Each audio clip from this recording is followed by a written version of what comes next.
Hello everyone, welcome back to another video. I'm Stephen Reyes, head technician at Bellator CyberGuard. Today we're going to be talking about some of the safeguards for tax data in 2024 tax season, really talk about social engineering and some of the prevalent threats during tax season for tax preparers. So first, what is social engineering? Really just any manipulating of an individual to provide sensitive information or unauthorized access. Most commonly, this looks like phishing emails or phishing phone calls, where the attacker impersonates someone else, pretends they're an organization or someone they know to hopefully convince them to send them information or take some sort of action that benefits the attacker. A lot of the time there's unexpected urgency where they make the situation seem like it's important for them to get this information and for you to take this action, so that hopefully you don't think too much about who this is or what you're doing, and you just act quickly. A lot of the time the request may seem unusual. It could be seem like a client or a coworker asking for something that they wouldn't normally ask for, and that's something to pay attention to. If it's an unusual request, something you wouldn't normally do, something you wouldn't normally send to someone, that should raise like a red flag to make sure that this is who they say they are. So during the tax season, a lot of the social engineering will look like fake IRS communications and impersonation of clients. So you'll get emails claiming to be from the IRS, requesting some sort of sensitive data, or for you to click a link and enter some sort of data, as well as clients that you may actually have by that name. They can find that information and then pretend to be that client, say, hey, I need this document to send to this organization, can you please send it back to me? Maybe something they already provided to you, and then you send them this information and they now have that tax data. Right. A lot of the time the emails look like this from the IRS.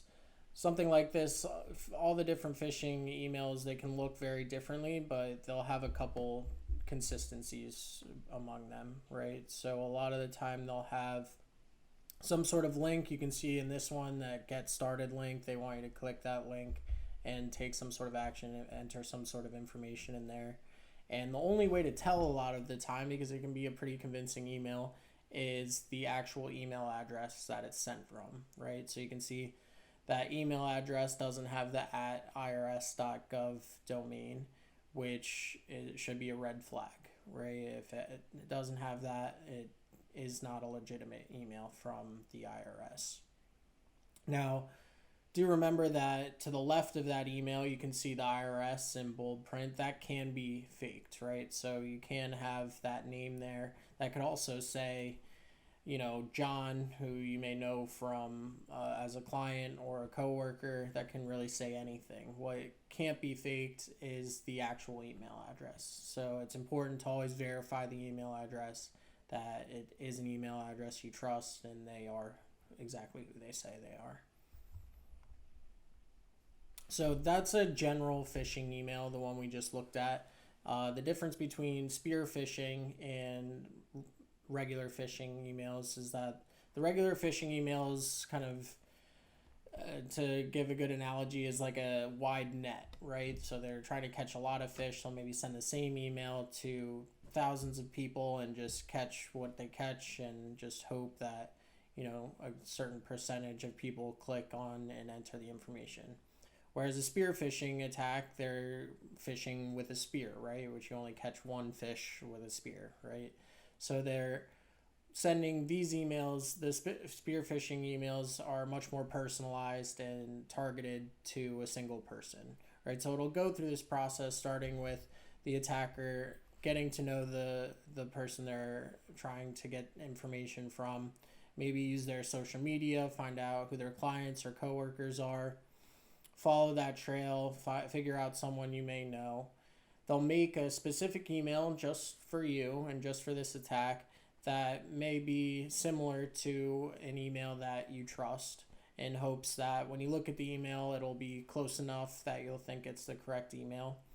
Then they'll design an email probably call you by name. It'll be more targeted again, whereas a lot of these other phishing emails will just say, "Hello, tax preparer," or "Hello, IRS tax preparer," right, or taxpayer, sorry, and have some sort of more specific greeting, right? So it'll say, "Hello, John," right, or "Hello, Stephen," and be directly targeted to you, so it seems more personalized.